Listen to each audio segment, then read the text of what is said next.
Ninguém pode viver sem meta. Sem objetivos, um ser humano não vai longe. Mas o objetivo é sempre um fator que está ligado a um ideal. Eu quero isso para mim. Mas o que eu reconheço hoje ainda não me dá condições de viver a realização desse objetivo. Então aí você vai se colocar, se equalizar no tempo do empenho. Mas que as suas metas, elas não desconsiderem o seu processo atual. Eu não posso ter uma meta que desconsidere o que eu sou. Eu preciso amarrar as minhas metas à minha realidade. E na realidade eu sempre posso interferir. Mas se de vez em quando alguém não nos retira desse senso comum e nos apresenta uma maneira nova de interpretar a realidade, a gente corre o risco de ficar acorrentado nas mesquinharias, do senso comum.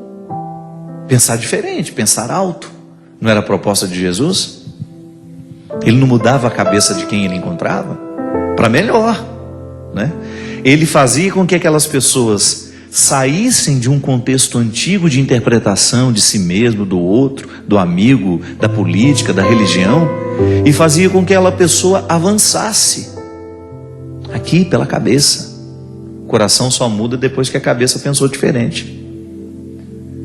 E é tão importante, minha gente, você sentir que você não está estagnado. Sabe, então, jogar fora todo esse arsenal de infantilidade que muitas vezes nós levamos. Permitir que Deus retire dos nossos olhos esse óculos que muitas vezes nos faz ver uma realidade cheia de florzinha bonitinha, mas que não corresponde àquilo que é. Olhar o outro com verdade, sem as nossas expectativas. Muitas vezes os nossos encontros não são possíveis, os nossos amores não são possíveis, é porque não é que a gente ama o outro, a gente ama as expectativas que a gente tem do outro. Isso é cruel. Quando a gente joga sobre o outro todas as responsabilidades que nascem da nossa maneira infantil de ver a vida, de ver o mundo, de ver as pessoas. Muitas vezes nós alimentamos visões muito infantis a respeito da vida, do outro, até mesmo da nossa relação com Deus. Quantas vezes nós nos pegamos alimentando um jeito infantil de ser religioso? Que é quando a gente não tem maturidade suficiente para entender que Deus não vai fazer todas as nossas vontades, que não é próprio de quem ama realizar todas as vontades da criatura amada, porque isso significa retirar da criatura amada a oportunidade de crescer com as próprias dificuldades que são próprias da vida, para que a gente tenha condições de compreender esse refrão, que o verso tem reverso, que o direito tem um avesso, que o de graça tem seu preço, que a vida tem contrários. Mas mesmo nesses contrários, a gente pode ser muito, muito, muito harmonioso. E que a grandeza de uma alma depende justamente da capacidade que essa alma tem de reconciliar os contrários dentro de si. Então a liberdade interior me ajuda a fazer isso, me ajuda a dar a Deus, me ajuda a perder. Quantas coisas eu já perdi na minha vida? Quantas pessoas eu já perdi na minha vida? Tem gente que tem ciúme do carro e fica bravíssimo, perde todo o equilíbrio quando fica sabendo que alguém usou o carro dele. Ou quando teve um risquinho ali, ele perde a paz, ele não dorme.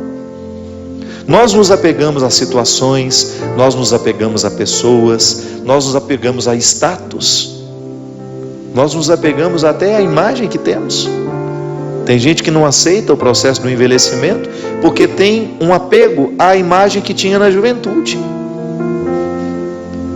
Falta de liberdade interior nos faz ficar cada vez mais apegados.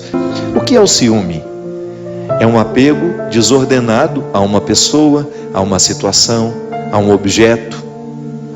A palavra de São Paulo em Gálatas nos fala de maneira brilhante, de maneira primorosa. É para sermos verdadeiramente livres que Cristo nos libertou.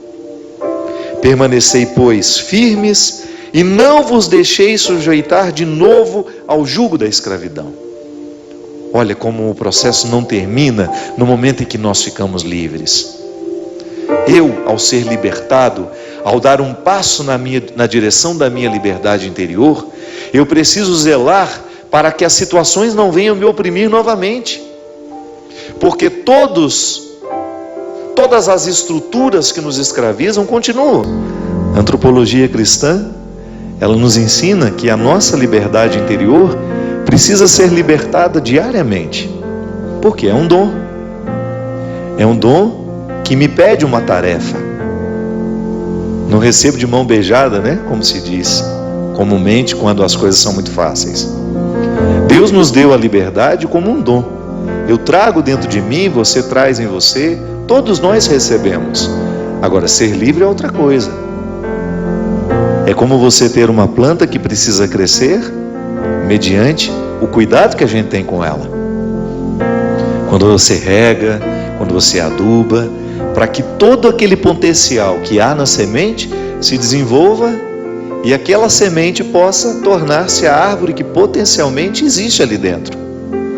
A mesma coisa é a liberdade. Poder dizer, hoje livre sou, é você assumir que você está num processo de libertação da própria liberdade.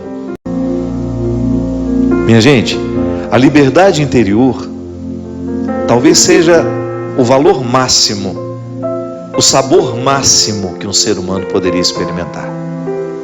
Ser livre interiormente facilita tudo, até mesmo a nossa capacidade de administrar o sofrimento. Pode observar, muitas vezes nós sofremos é porque somos apegados, nós não somos livres. Eu me apego a uma mesa, eu me apego a um livro, eu me apego a um sucesso, eu me apego a um emprego, eu me apego a uma pessoa. E aí eu me privo de viver a minha liberdade pessoal. Aí eu começo a sofrer. Ninguém nos prometeu que seria fácil. Ninguém nos prometeu que tudo aconteceria como a gente quer. Ninguém nos prometeu que os nossos amores seriam perfeitos. Ninguém nos prometeu que as pessoas não nos trairiam. Ninguém nos prometeu que nós não perderíamos as pessoas que nós amamos. Ninguém nos prometeu que nós não teríamos de lidar com os contrários.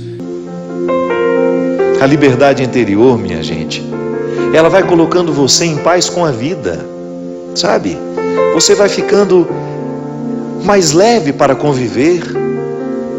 Você vai percebendo o que realmente importa, onde é que você tem que pôr o seu empenho. Às vezes a gente passa um tempo da nossa vida insatisfeito, amargurado por causa de bobagens. Por quê? Porque nos falta liberdade interior. Ah, padre, mas o meu contexto me escraviza. Me desculpe, eu só acredito na liberdade. O que nos liberta, minha gente? O que nos liberta? Qual é o advogado que pode nos retirar por detrás das grades do sofrimento? São as nossas convicções. É o que a gente pensa que nos liberta. É a palavra que ilumina a nossa consciência que é capaz de nos libertar. Talvez a libertação não chegue na sua vida, é porque você ainda não pensa de maneira libertadora. Talvez você ainda seja escravo de si mesmo em tantas dimensões. Talvez você ainda seja ciumento. Talvez você ainda esteja mergulhado nas suas mesquinharias. É porque você ainda não foi iluminado pelo pensamento que liberta, que é a palavra de Cristo. É a sua mentalidade, é o seu evangelho, é o seu jeito de ser, é o seu jeito de viver, de interpretar o mundo, de interpretar as pessoas. É isso que nos liberta. Viver dói. Viver é doloroso sempre, mas é possível extrair uma satisfação de tudo isso. E para isso, o processo religioso, para nos ajudar a entender isso. Sabe, é tão libertador quando nós entendemos que a vida é sagrada, mesmo quando acontecem coisas que não parecem ser sagradas. Que mesmo em meio a desgraças nós podemos dar um sentido religioso a tudo isso.